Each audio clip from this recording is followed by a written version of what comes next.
Thank you so much. It's really scary to be here among the smartest of the smart. I'm here to tell you a few tales of passion. There's a Jewish saying that I love. What is truer than truth? Answer, the story.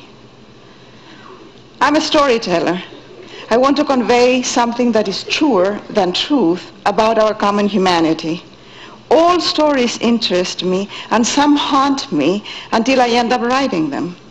Certain themes keep coming up: justice, loyalty, violence, death, political and social issues, freedom. I'm aware of the mystery around us, so I write about coincidences, premonitions, emotions, dreams, the power of nature, magic. In the last 20 years, I have published a few books, but I have lived in anonymity until February of 2006, when I carried the Olympic flag in the Winter Olympics in Italy. That made me a celebrity. Now people recognize me in Macy's, and my grandchildren think that I'm cool. Allow me to tell you about my 4 minutes of fame. One of the organizers of the Olympic ceremony, of the opening ceremony, called me and said that I had been selected to be one of the flag bearers. I replied that surely this was a case of mistaken identity, because I'm as far as you can get from being an athlete. Actually, I wasn't even sure that I could go around the stadium without a walker. I was told that this was no laughing matter. This would be the first time that only women would carry the Olympic flag. 5 women representing 5 continents and 3 Olympic gold medal winners. My first question was, naturally, what was I going to wear? A uniform, she said, and I asked for my measurements. My measurements! I had a vision of myself in a fluffy anorak looking like the Michelin Man. By the middle of February, I found myself in Turin, where enthusiastic crowds cheered when any of the 80 Olympic teams was in the street. Those athletes had sacrificed everything to compete in the games. They all deserved to win, but there's the element of luck. A speck of snow, an inch of ice, the force of the wind can determine the result of a race or a game. However, what matters most, more than training or luck, is the heart. Only a fearless and determined heart will get the gold medal. It is all about passion.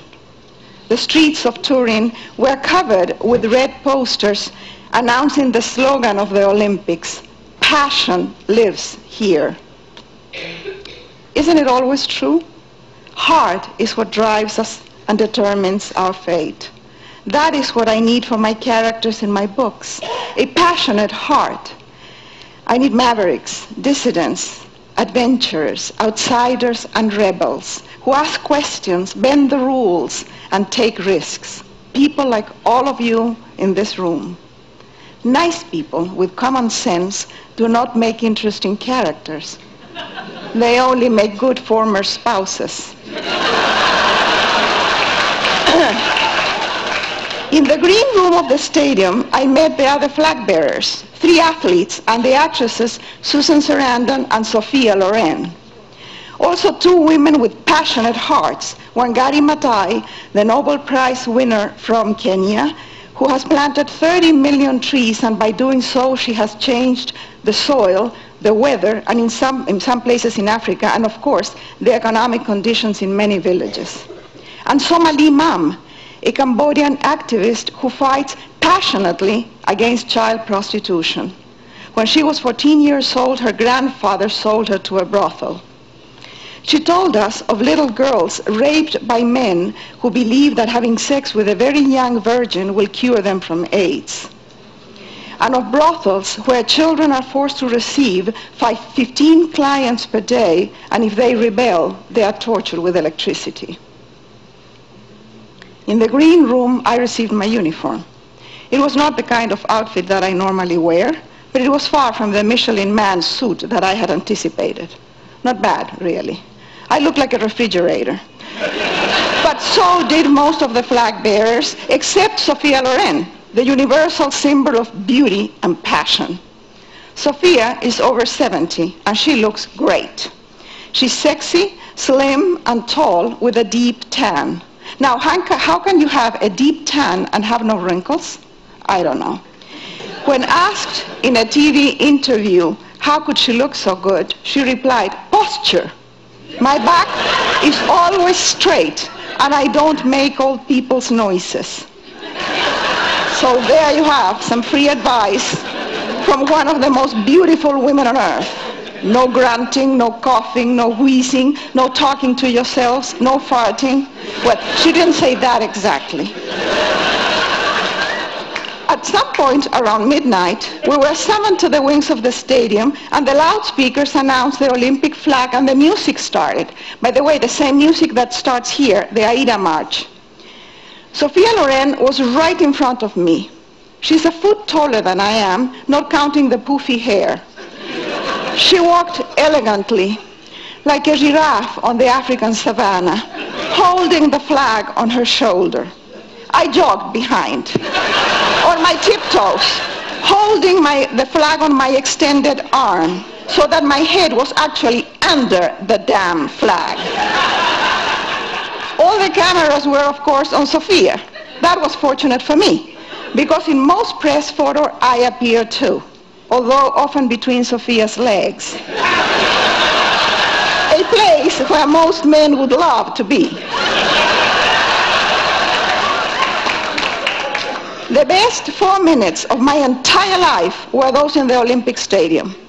My husband is offended when I say this, although I have explained to him that what we do in private usually takes less than 4 minutes, so he shouldn't take it personally. I have all the press clippings of those 4 magnificent minutes because I don't want to forget them when old age destroys my brain cells. I want to carry in my heart forever the key word of the Olympics, passion. So here's a tale of passion. The year is 1998. The place is a prison camp for Tutsi refugees in Congo. By the way, 80% of all refugees and displaced people in the world are women and girls. We can call this place in Congo a death camp because those who are not killed will die of disease or starvation. The protagonists of this story are a young woman, Rose Mapendo, and her children. She's pregnant and a widow. Soldiers have forced her to watch as her husband was tortured and killed. Somehow, she manages to keep her 7 children alive, and a few months later, she gives birth to premature twins, 2 tiny little boys. She cuts the umbilical cord with a stick and ties it with her own hair. She names the twins after the camp's commanders to gain their favor and feeds them with black tea because her milk cannot sustain them. When the soldiers burst in her cell to rape her oldest daughter, she grabs hold of her and refuses to let go, even when they hold a gun to her head. Somehow, the family survives for 16 months, and then, by extraordinary luck and the passionate heart of a young American man, Sasha Sharnoff, who manages to put her in a US rescue plane, Rose Mapendo and her 9 children end up in Phoenix, Arizona, where they are now living and thriving. Mapendo in Swahili means great love. The protagonists of my books are strong and passionate women like Rose Mapendo. I don't make them up. There's no need for that. I look around and I see them everywhere. I have worked with women and for women all my life. I know them well. I was born in ancient times, at the end of the world, in a patriarchal, Catholic, and conservative family. No wonder that by age 5 I was a raging feminist, although the term had not reached Chile yet, so nobody knew what the heck was wrong with me. I would soon find out that there was a high price to pay for my freedom and for questioning the patriarchy, but I was happy to pay it because for every blow that I received, I was able to deliver too. Once, when my daughter Paula was in her 20s, she said to me that feminism was dated, that I should move on. We had a memorable fight. Feminism is dated? Yes, for privileged women like my daughter and all of us here today, but not for most of our sisters in the rest of the world, who are still forced into premature marriage, prostitution, forced labor. They have children that they don't want or they cannot feed. They have no control over their bodies or their lives. They have no education and no freedom. They are raped, beaten up, and sometimes killed with impunity. For most Western young women of today, being called a feminist is an insult. Feminism has never been sexy, but let me assure you that it never stopped me from flirting. And I have seldom suffered from lack of men. Feminism is not dead, by no means. It has evolved. If you don't like the term, change it for God's sake. Call it Aphrodite or Venus or Bimbo or whatever you want. The name doesn't matter as long as we understand what it is about and we support it. So here's another tale of passion, and this is a sad one. The place is a small women's clinic in a village in Bangladesh. The year is 2005. Jenny is a young American dental hygienist who has gone to the clinic as a volunteer during her 3-week vacation. She's prepared to clean teeth, but when she gets there, she finds out that there are no doctors, no dentists, and the clinic is just a hut full of flies. Outside, there is a line of women who have waited several hours to be treated. The first patient is in excruciating pain because she has several rotten molars. Jenny realizes that the only solution is to pull out the bad teeth. She's not licensed for that. She has never done it. She risks a lot, and she's terrified. She doesn't even have the proper instruments, but fortunately, she has brought some Novocaine. Jenny has a brave and passionate heart. She murmurs a prayer and she goes ahead with the operation. At the end, the relieved patient kisses her hands. That day, the hygienist pulls out many more teeth. The next morning, when she comes again to the so-called clinic, her first patient is waiting for her with her husband. The woman's face looks like a watermelon. It is so swollen that you can't even see the eyes. The husband, furious, threatens to kill the American. Jenny is horrified at what she has done. But then the translator explains that the patient's condition has nothing to do with the operation. The day before, her husband beat her up because she was not home in time to prepare dinner for him. Millions of women live like this today. They are the poorest of the poor. Although women do 2/3 of the world's labor, they own less than 1% of the world's assets. They are paid less than men for the same work, if they are paid at all. And they remain vulnerable because they have no economic independence and they are constantly threatened by exploitation, violence, and abuse. It is a fact that giving women education, work, the ability to control their own income, inherit and own property benefits the society. If a woman is empowered, her children and her family will be better off. If families prosper, the village prospers, and eventually so does the whole country. When Gari Matai goes to a village in Kenya, she talks to the women and explains that the land is barren because they have cut and sold the trees. She gets the women to plant new trees and water them drop by drop. In a matter of 5 or 6 years, they have a forest, the soil is enriched, and the village is saved. The poorest and most backward societies are always those that put women down. Yet this obvious truth is ignored by governments and also by philanthropy. For every dollar given to a woman's program, $20 are given to men's programs. Women are 51% of humankind. Empowering them will change everything, more than technology and design and entertainment. I can promise you that. Women working together, linked, informed, and educated can bring peace and prosperity to this forsaken planet. In any war today, most of the casualties are civilians, mainly women and children. They are collateral damage. Men run the world, and look at the mess we have. What kind of world do we want? This is a fundamental question that most of us are asking. Does it make sense to participate in the existing world order?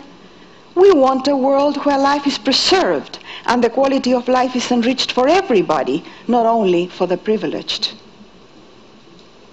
In January, I saw an exhibit of Fernando Botero's paintings at the UC Berkeley Library.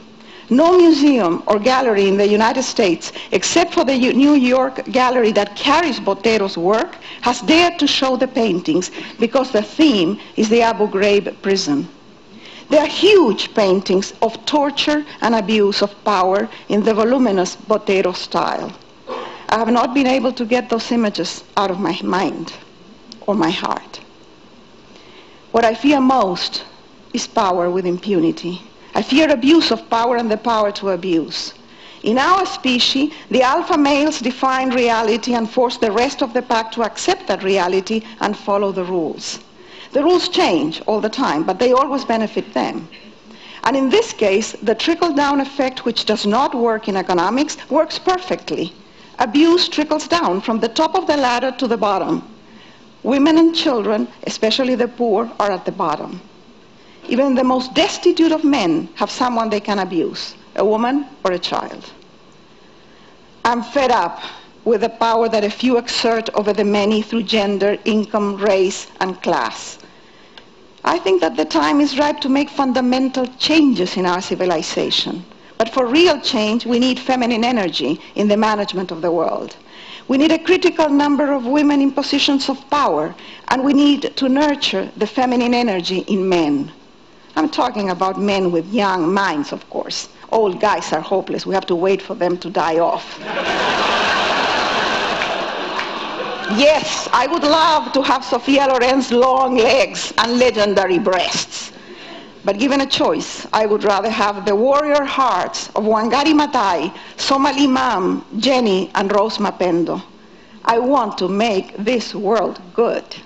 Not better, but to make it good. Why not? It is possible. Look around in this room, all this knowledge, energy, talent, and technology. Let's get off our fannies, roll up our sleeves, and get to work passionately in creating an almost perfect world.